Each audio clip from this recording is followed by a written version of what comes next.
Hello again, feral friends and fellow nature nerds, and thank you for tuning in to Dirt Dispatch number 52. I'm your host, Tim the Nature Nerd O'Hara. It's springtime here at Dispatches HQ. I can tell because the weather can't decide between highs in the 70s and 80s Fahrenheit, 21 to 27 degrees Celsius, and the next day highs in the 40s, 4 degrees Celsius, if we're lucky. But I have seen the first pelican of spring. The meadowlarks are singing and the grass is turning green, particularly where we had the controlled burns last fall. And there's even some flowers that are starting to bloom. Now, those early spring flowers are very important for many of our native pollinators, especially bumblebees. Now, honeybees get a lot of attention when it comes to pollinators, and that's because they produce a product that we humans like. They, of course, make delicious, delicious honey. But in case you're not aware, honeybees are, first of all, only a tiny percentage of the total number of bee species on the planet. Just 8 out of 20,000, or just 0.0004%. And only 2 of those species are considered domesticated. And second of all, they're not native to North America. They're not actually native to the Western Hemisphere. Prior to European colonization, there were no honeybees in the Western Hemisphere. So here in North America, along with the rest of the Western Hemisphere and Australia, we don't have wild honeybees. We have feral honeybees, domestic species that escaped into the wild. So all that's to say that we put a lot of emphasis on honeybees, and not that they're not important, but we tend to overlook the thousands of other native bee species who are out there doing the hard work of pollination. So back to bumblebees and early spring flowers. Bumblebees become active earlier in the spring than other bees. Flying insects have something called a chill coma temperature, the temperature when it's just too cold for them to activate their flight muscles. Compared to honeybees and carpenter bees, bumblebees have the lowest chill coma temperature. Their chill coma temperature has been measured around 45 degrees Fahrenheit, 7 degrees Celsius. But bumblebees are often seen flying in colder ambient temperatures. And that's probably because the chill coma temperature was determined in a lab. And in the wild, bumblebees live in insulated shelters, and they can shiver to warm up before venturing out into the cold. Plus, bumblebees can readily absorb heat from even weak sunshine, and that fuzzy coat acts like, well, a fuzzy coat, providing insulation from the cold. In fact, bumblebee species from cold climates have longer bristles and thus thicker insulation than those that live in the tropics.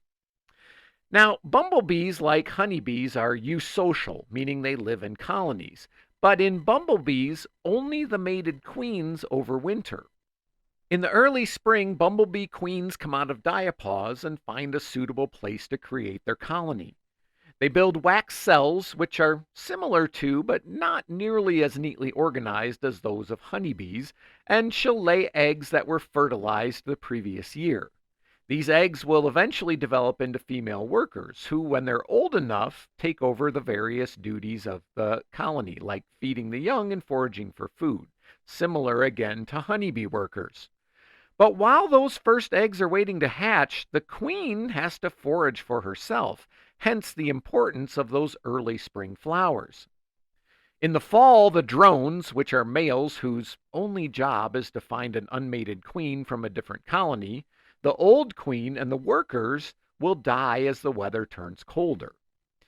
The young mated queens feed intensely to build up stores of fat for the winter. Then they go into that state of diapause, the insect version of hibernation, usually in an underground burrow until the weather warms up in the spring and the cycle starts again. But bumblebee foraging behavior is really, really interesting. Bumblebees tend to visit the same patch of flowers every day, as long as they continue to find nectar and pollen there, a habit that's known as pollinator or flower constancy. They learn which flowers to forage from using a combination of color and spatial relationships.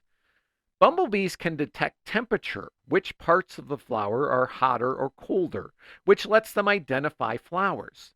They can also detect both the presence and pattern of electrical fields on the flowers, which are a result of atmospheric electricity. Then they use this information to determine if a flower has been visited recently by another bee. When they arrive at a flower, they extract nectar using their long tongues and they store it in their crop, not unlike what birds do. Many species of bumblebee also exhibit a behavior called nectar robbing, where instead of inserting the mouth parts into the flower in the normal way, they bite directly through the base of the corolla to extract nectar. Pollen is removed from flowers deliberately or incidentally by bumblebees. Incidental removal happens like you'd expect when the bumblebee comes into contact with the anthers of a flower while collecting nectar. When it enters a flower, the bumblebee's fuzzy body gets a dusting of pollen from the anthers. In queens and workers, this pollen is then groomed into pollen baskets on the hind legs, where it looks like bulging masses that can contain as many as 1,000,000 pollen grains. Bumblebees are also capable of something called buzz pollination, in which they dislodge pollen intentionally by creating a resonant vibration with their flight muscles. They buzz. In some species, after a bumblebee visits a flower, it leaves a scent mark behind. This scent mark deters other bumblebees from visiting that same flower until the scent degrades. Bumblebees use scent markers in different locations, for example, their nest and food sites, and it's used to identify both rewarding and unrewarding flowers, and may be used to identify who specifically has visited a specific flower. Bumblebees seem to rely on scent marking more when the flower has had a high handling time. That is, a place where it takes longer for the bee to find the nectar once they get inside the flower. So it's basically a way to communicate, hey, this one gave me a hard time. Maybe go look for something that's more productive and easier to get nectar out of. How cool is that?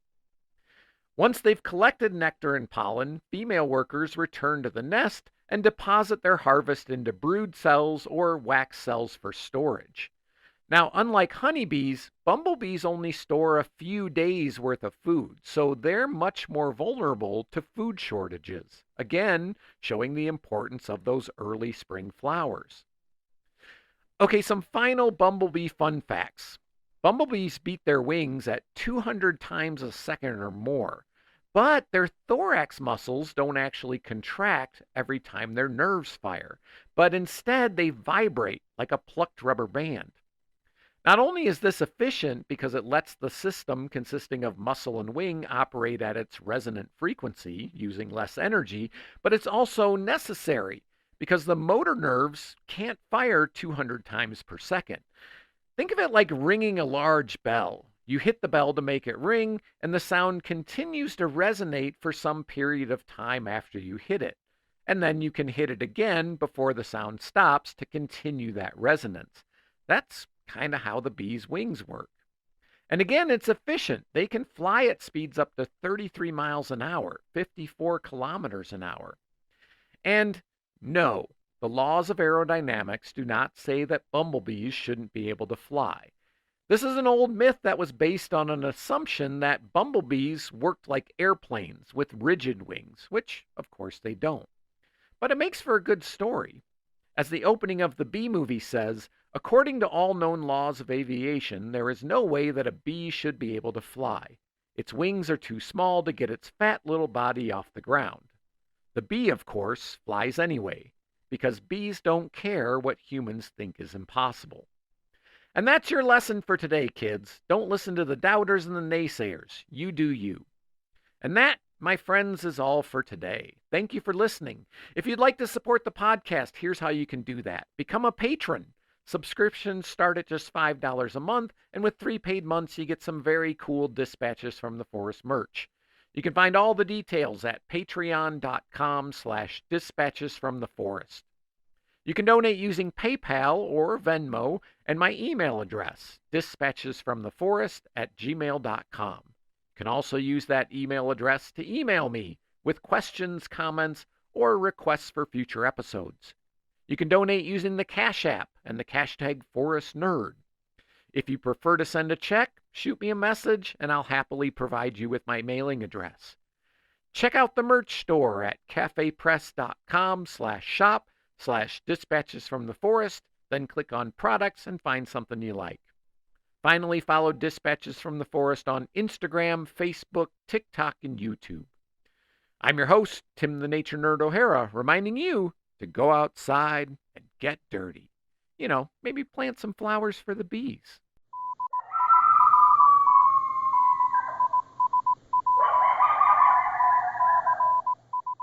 Dispatches from the Forest recognizes that the lands where we live, work, and recreate are the traditional homelands of the Eastern Shoshone and Northern Arapaho people.